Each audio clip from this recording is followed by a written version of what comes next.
Hello बच्चों।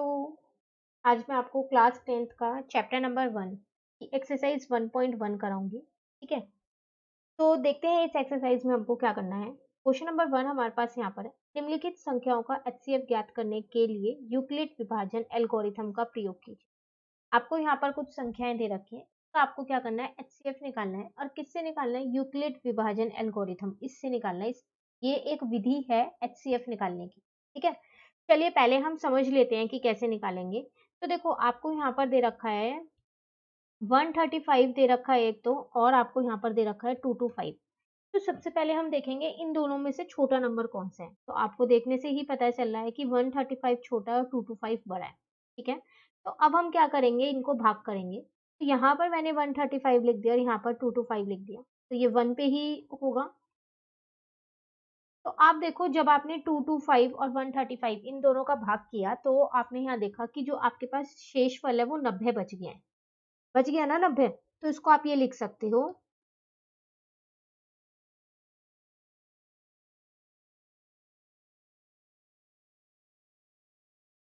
ठीक है, अब हम क्या करेंगे, अब फिर दोबारा यहाँ पर भाग करेंगे। अब 135 यहाँ रख लेंगे। ठीक है, तो फिर ये आपके पास किस पे जाने वाला है? 1 पे ही जाने वाला है। तो अभी भी आपके पास शेषफल बच गया कितना? 45। तो इसको लिख लेंगे यहाँ पर 90 इंटू 1, प्लस में यहाँ लिख देंगे 45। ऐसा हम जब तक करते रहेंगे जब तक हमारा शेषफल जो है वो 0 नहीं आ जाता। ठीक है, अब यहाँ पर हम क्या करेंगे, 90 लिख देंगे। तो अब ये 2 पे जा रहा है पूरा पूरा। तो अब जब हमने 90 45 से किया 90 को, तो ये पूरा पूरा चला गया और हमारा शेषफल कितना आ गया? यहाँ पर 0 आ गया। आ गया ना 0? तो 0 आया, तो इसका मतलब हमारा यहाँ पर एचसीएफ निकल गया। वो कितना निकला? हमारा यहाँ 45 निकल गया, जिससे हमने भाग किया है। तो जिस भी स्टेप में हमारे पास 0 आ जाता है शेषफल, हम वहीं रुक जाते हैं और हमारा वहां पर एचसीएफ निकल जाता है। यही हमारे पास तरीका है जो हमारे को यूक्लिड विभाजन एल्गोरिथम ने बताया है एचसीएफ निकालने का। क्लियर है? तो लिखना आपको ये ऐसे है, यहाँ पर सारे आप यहाँ पर चाहो तो डिवाइड करके दिखा सकते हो। ठीक है, चलिए सेकेंड वाला पार्ट देखते हैं हम इसका। अभी मैं आपको दिखा दूंगी कि आपको करना कैसे है, पहले हम समझ लेते हैं सारे पार्ट अच्छे से। तो 196 दे रखा है और आपको यहाँ पर दे रखा है 38220। ठीक है, तो अब आप क्या करोगे, यहाँ पर सबसे पहले आप ये देखोगे छोटा नंबर कौन सा है। तो 196 ही आपके पास छोटा नंबर है।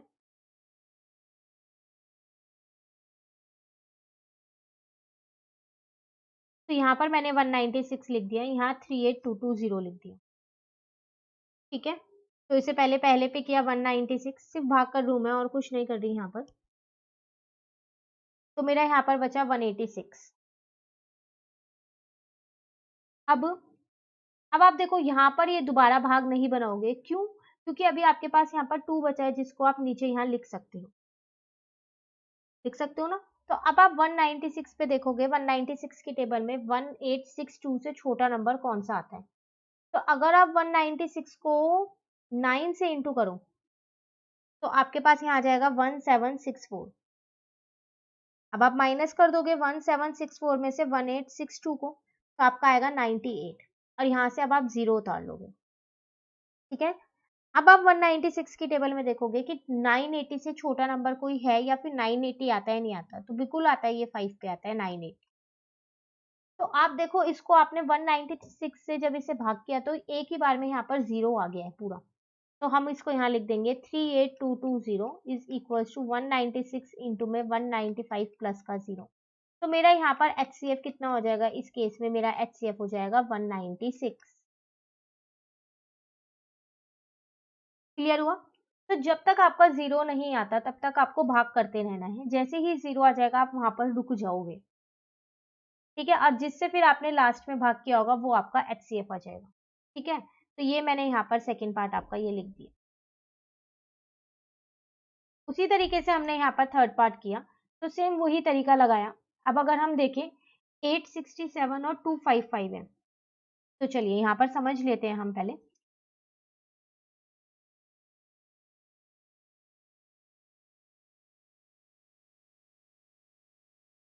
तो तो इसमें से छोटी वाली संख्या है हमारे पास 255।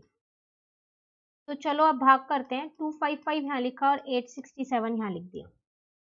ठीक है, तो अब देखेंगे 255 के टेबल में 867 सॉरी या उससे छोटा नंबर या 867 आता ही नहीं आता। तो हमने देखा कि 3 पे इससे छोटा नंबर आता है हमारे पास 765। ठीक है, अब हमने 765 में से 867 को माइनस किया तो 102 आ गया। अब देखो 225 के टेबल में 102 नहीं आता और कोई और नंबर ऊपर है भी नहीं जिसको हम नीचे कैरी कर सकते। तो अब हम क्या करेंगे, 225 को 102 से भाग करेंगे। ठीक है, तो अब हम देखेंगे तो ये 2 पे जा रहा है, कितना आएगा यहाँ पर 204 आ जाएगा। तो यहाँ पर माइनस किया तो 51 आ जाएगा। अभी भी हमारा यहाँ पर शेषफल 0 नहीं आया। तो जब तक 0 नहीं आएगा हम उसको भाग करते रहेंगे। तो अब हम यहाँ लिख देंगे 102। तो ये पूरा पूरा जा रहा है 2 पे। तो अब हमारा शेषफल यहाँ 0 आ गया ना 0। तो इसको हमने लिखा कैसे, तो पहले हमने 867 को किया तो 255 इंटू में 3 प्लस 102 के बाद हमने 255 को किया तो 102 इंटू में 2 प्लस 51 आ गया। ठीक है ना, उसके बाद हमने 51 को किया यहाँ पर, तो 51 को जब हमने यहाँ पर किया, नहीं 51 को नहीं 102 को किया यहाँ पर, तो 51 इंटू में 2 प्लस का 0, तो शेषफल हमारा यहाँ पर 0 आया। तो इसका मतलब अगर मैं अपने HCF की बात करूं तो वो कितना हो जाएगा, मेरे पास 51 हो जाएगा। ठीक है, यही सेम चीज देखो मैंने यहाँ पर लिख दी। तो ये था आपके पास क्वेश्चन नंबर 1 जिसमें हमारे को यूक्लिड विभाजन एल्गोरिथम से हमें क्या करना था, HCF निकालना था। ठीक है, चलिए क्वेश्चन नंबर 2 देखते हैं। आपसे कह रहा है दर्शाइए कि कोई भी धनात्मक विषम पूर्णांक 6q+1 या 6q+3 या 6q+5 के रूप का होता है जहां q कोई पूर्णांक है। आपको क्या दिखाना है कि कोई भी धनात्मक विषम पूर्णांक जो होता है वो इस रूप में होता है। ठीक है, और q हमारे पास क्या है, यहाँ पर एक पूर्णांक है। तो हम इसको कैसे करेंगे, देखो यहाँ पर सबसे पहली बात तो जो हमने ये अभी सीखा यहाँ पर यूक्लिड विभाजन एल्गोरिथम, तो हमने इसमें क्या देखा कि जो हमारा a होता है वो BQ+R के बराबर होता है, जिसमें a और b ये दोनों मेरे क्या है यहाँ पर पूर्णांक हैं।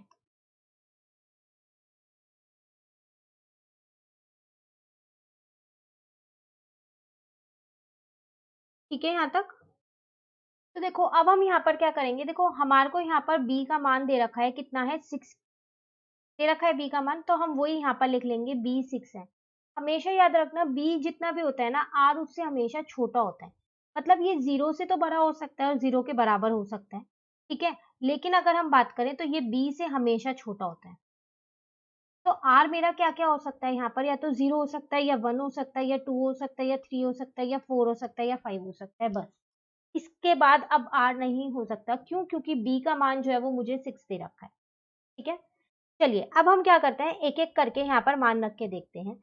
तो a = BQ+R था, तो एक बार मैंने क्या किया यहाँ पर r की जगह 0 रख लिया। ठीक है, तो a = मेरे पास आ गया 6q।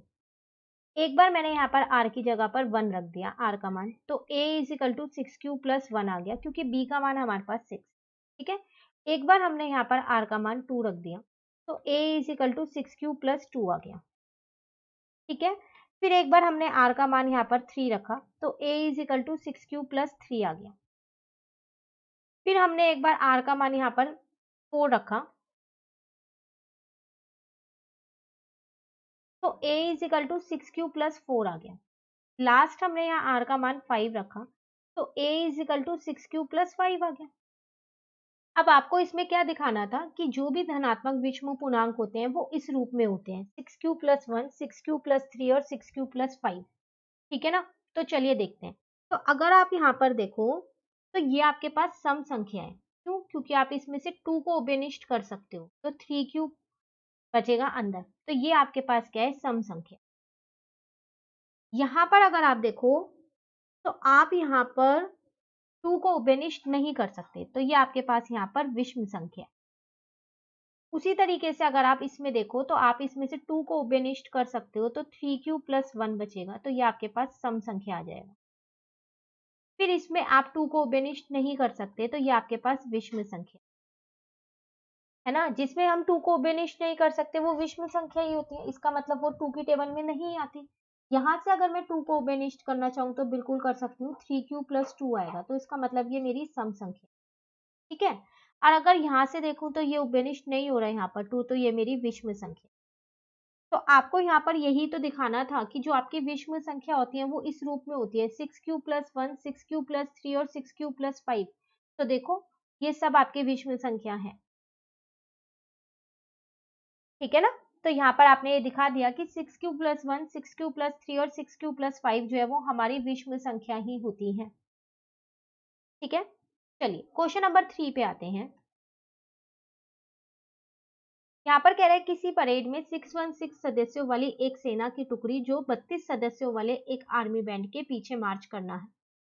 दोनों समूहों को समान संख्या वाले स्तंभों में मार्च करना है। उन स्तंभों की अधिकतम संख्या क्या है जिसमें वह मार्च कर सकते हैं, ठीक है, वो आपको बताना है। अधिकतम संख्या बतानी है। हमेशा ध्यान रखना जब भी आपको अधिकतम की बात करता है ना, तो वो आपसे कह रहा है कि आपको यहाँ पर HCF निकालना है।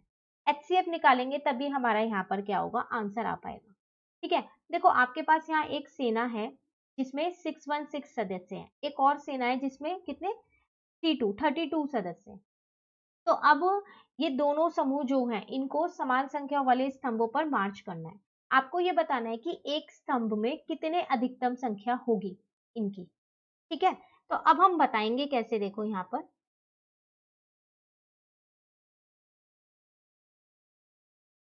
आपके पास यहाँ पर क्या दे रखा था, 616 एक सेना में इतने सदस्य थे, एक थी आपके पास 32 सदस्यों वाली एक आर्मी में। तो इन दोनों में से फिर वही हम देखेंगे छोटा नंबर कौन सा है, 32 है। यूक्लिड विभाजन एल्गोरिथम ही हम यहाँ पर लगा रहे हैं, तो 32 यहाँ रखा, 616 मैंने यहाँ पर रखा, ठीक है। तो 32 1 जा 32 हो जाएगा,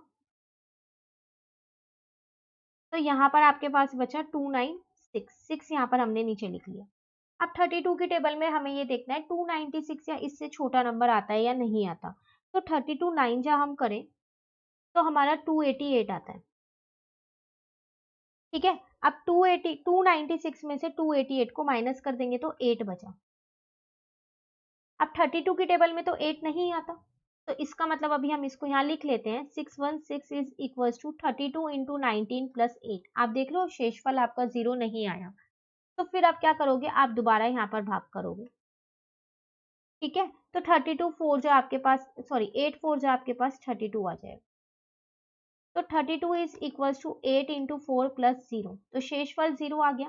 तो यहाँ पर आपका HCF कितना निकल गया, वो निकल गया आपका 8। यही आपका आंसर है। इसका मतलब वो आपसे कह रहा था उन स्तंभों की अधिकतम संख्या क्या होगी, तो उन स्तंभों की अधिकतम संख्या कितनी होगी, 8 होगी, ठीक है। समझ में आया क्वेश्चन नंबर 3, क्लियर हो गया आपका क्वेश्चन। चलिए क्वेश्चन नंबर 4 पे आते हैं हम। क्वेश्चन है आप पे, यूक्लिड विभाजन प्रमेय का प्रयोग करके दर्शाइए कि किसी धनात्मक पूर्णांक का वर्ग किसी पूर्णांक m के लिए 3m या 3m + 1 के रूप का होता है। देखो आपको यहाँ पर वही यूक्लिड विभाजन लगाना है, ठीक है। और आपको क्या बताना है यहाँ पर कि कोई भी जो भी आपके पास धनात्मक पूर्णांक है, अगर आप उसका वर्ग करोगे, ठीक है, तो वो क्या आएगा आपके पास 3m या फिर 3m + 1 इस रूप में आएगा। ये आपको यहाँ पर दिखाना है, ठीक है। तो चलिए कैसे करेंगे, देखो अभी मैंने आपको क्वेश्चन नंबर 2 में ही बताया था कि यूक्लिड विभाजन एल्गोरिथम के हिसाब से हमारा a = bq + r होता है, जहां पर a और b जो है वो हमारे पूर्णांक होते हैं, ठीक है। तो अगर हम यहाँ पर देखें तो हमें यहाँ पर b दे रखा है, कितना है हमारे पास यहाँ पर 3 है, ये रहा 3m + 1 है। तो इसका मतलब यहाँ पर मुझे b का मान 3 दे रखा है। तो r का मान जो है वो मेरा 0 और 0 से बड़ा तो हो सकता है, लेकिन b से हमेशा छोटा होता है। तो r का मान या तो 0 होगा या 1 होगा या 2 होगा, इससे ज्यादा तो नहीं हो सकता। तो चलिए अब मान रख रख के देखते हैं। तो अगर एक बार हम यहाँ पर r का मान 0 रखते हैं तो हमारा a कितना आएगा, 3q आ जाएगा। एक बार हम r का मान यहाँ पर क्या करते हैं 1 रख के देखते हैं, तो a is equal to 3q plus 1 आ जाएगा। और एक बार हम अपने r का मान क्या रख के देखते हैं 2 रख के देखते हैं, तो a is equal to 3q plus 2 आ जाएगा। ठीक है, अब वो आपसे कह रहा था कि आपको क्या करना है, इसका वर्ग करना है। चलिए तो वो भी देख लेते हैं। तो जब यहाँ पर वर्ग करेंगे तो a का वर्ग a स्क्वायर हो जाएगा और 3q का वर्ग हो जाएगा 9q स्क्वायर। ठीक है, यहाँ पर करेंगे तो a का वर्ग a स्क्वायर हो जाएगा और 3q प्लस 1 का वर्ग कर देंगे पूरे का। तो अब यहाँ पर हम क्या करेंगे, 3q प्लस 1 का होल स्क्वायर मतलब कि a square plus b square plus 2ab। ठीक है ना, तो ये आ जाएगा आपके पास 9q square plus 1 plus 6q। और अगर हम यहाँ पर करें तो a square is equal to 3q plus 2,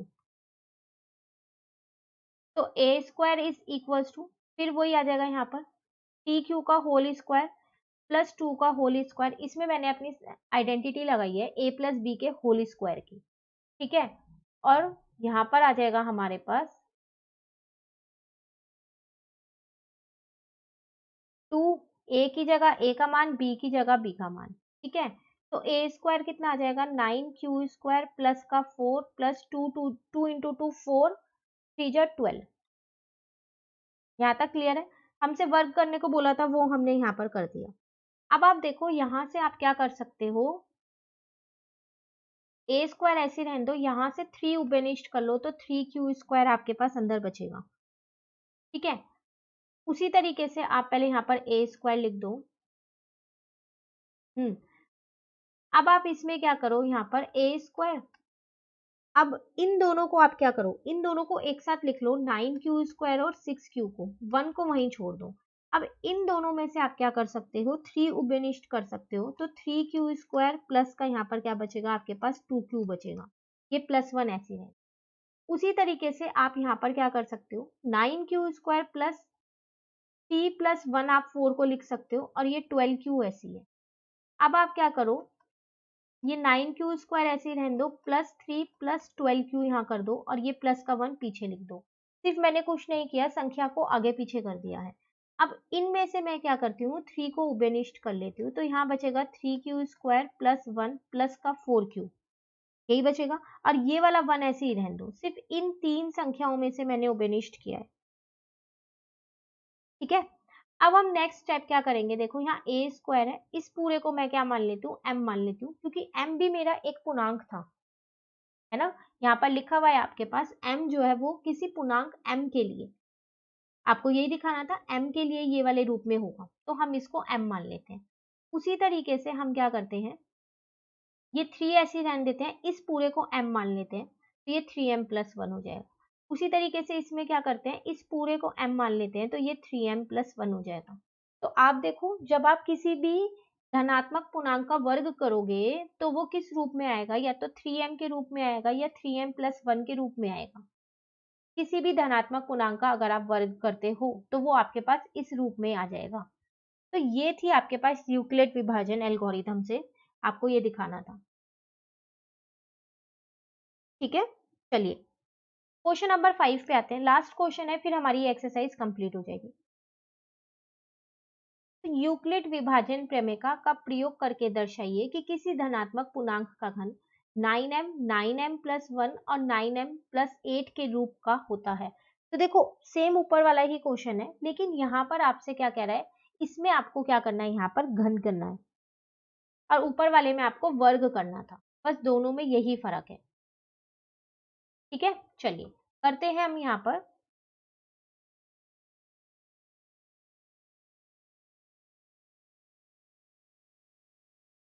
सबसे पहली बात तो आपको पता है a is equal to B Q plus R होगा, जहां पर जो मेरा r होता है वो 0 से बड़ा और 0 के बराबर तो हो सकता है, लेकिन हमेशा b से छोटा होता है वो। ठीक है, अब यहाँ पर हम क्या करते हैं, b का मान देखते हैं। तो b का मान हमने यहाँ पर लिया, देखो आपको यहाँ पर वैसे दे रखा है 9m प्लस 1 और 9m प्लस 8, तो आपको यहाँ पर घन करना है, तो मैं यहाँ पर b का मान क्या ले रही हूँ, 3 ले रही हूँ। ठीक है, तो r का मान कितना हो जाएगा आपके पास, 0 1 2, यही होगा। 3 मैंने इसलिए लिया क्योंकि 9 जो है वो 3 का वर्ग होता है, इसीलिए। ठीक है, अब एक बार आप r का मान यहाँ पर 0 रख के देख लो, तो आपके पास आ जाएगा a is equal to 3q। ठीक है, एक बार आप r का मान यहाँ पर 1 रख के देख लो, तो आपके पास आ जाएगा a is equal to 3q plus 1। एक बार आप r का मान यहाँ पर 2 रख के देखोगे, तो आपके पास आएगा a is equal to 3q plus 2। अब आपको इसमें क्या करना है, वर्ग नहीं करना इस बार आपको क्या करना है, इसमें यहाँ पर क्यूब करना है, घन करना है। तो इसका करेंगे तो a क्यूब आएगा, और यहाँ पर करेंगे तो 3q का क्यूब, तो कितना आ जाएगा 27। ठीक है, फिर यहाँ पर करेंगे तो a क्यूब आएगा, और यहाँ पर आ जाएगा 3q प्लस 1 का होल का क्यूब आ जाएगा। ठीक है, उसके बाद हम क्या करेंगे, इसमें अपनी आइडेंटिटी लगाएंगे, तो a cube plus b cube plus 3ab, यही होती है हमारे पास। अब ब्रैकेट में होता है a प्लस b। ठीक है, तो ये a क्यूब ऐसे ही रहेगा, यहाँ पर आपके पास कितना आ जाएगा, 3 3 जा 9 3 जा 27 आ जाएगा, और q क्यूब ऐसी है, यहाँ पर 1 आ जाएगा, यहाँ पर आएगा 3 3 जा 9, तो 9q, और ब्रैकेट में 3q प्लस 1 आएगा। ठीक है, अभी इसको आगे थोड़ा और हल करेंगे, तो इसको इससे गुना करेंगे तो 27q स्क्वायर आएगा, और यहाँ पर आ जाएगा मेरे पास 9q।